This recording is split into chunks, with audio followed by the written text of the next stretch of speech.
تو میں پھر سے یہ کہتا ہوں کہ جب یہ پنجاب کی صحیح معنی میں انالیسز ہوگی، اور وہ ایک ہوتا ہے کی پرفارمنس انڈیکیٹرز KPIs جسے کہتے ہیں، اگر یہ آج سٹڈی کوئی کر لے کہ سندھ کے کیا حالات ہیں اور 3.5 سال میں پنجاب میں کیا ہوا اور پختونخوا میں آپ کو گارنٹی کرتا ہوں کہ پنجاب میں جس طرح کا انہوں نے نچلے لیول پہ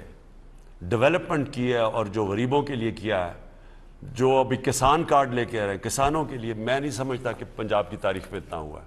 اور پختونخوا کے اندر تو ماشاءاللہ انہوں نے سب سے پہلے ہی شروع کیا تھا صحت کارڈ یعنی ہیلتھ انشورنس. کیا ہوگا انشاءاللہ آپ نے پختونخوا کی جو بھی لوکل گورنمنٹ الیکشن ہے اس پر رزلٹ دیکھ ہی لیا ہے کہ اس طرح کی بھاری اکثریت سے جس طرح ان علاقوں میں تحریک انصاف جیتی ہے جدھر تحریک انصاف نہیں. ہزارہ میں تو نون لیگ کا بڑا زور تھا، تو نون لیگ بھی کا جنازہ نکل گیا، پیپلز پارٹی کا بھی نکل گیا، تو تحریک انصاف نے جس طرح جیتا ہے انشاءاللہ یہ میرا ایمان ہے کہ جو لوگ ہمارے ساتھ نہیں بھی آنا تھا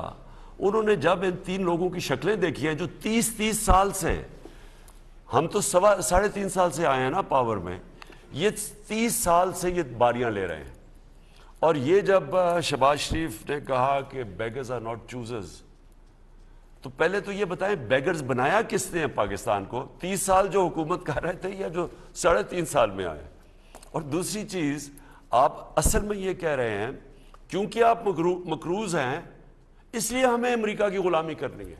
اصل میں یہ مطلب ہے بیگرز آر ناٹ چوزرز.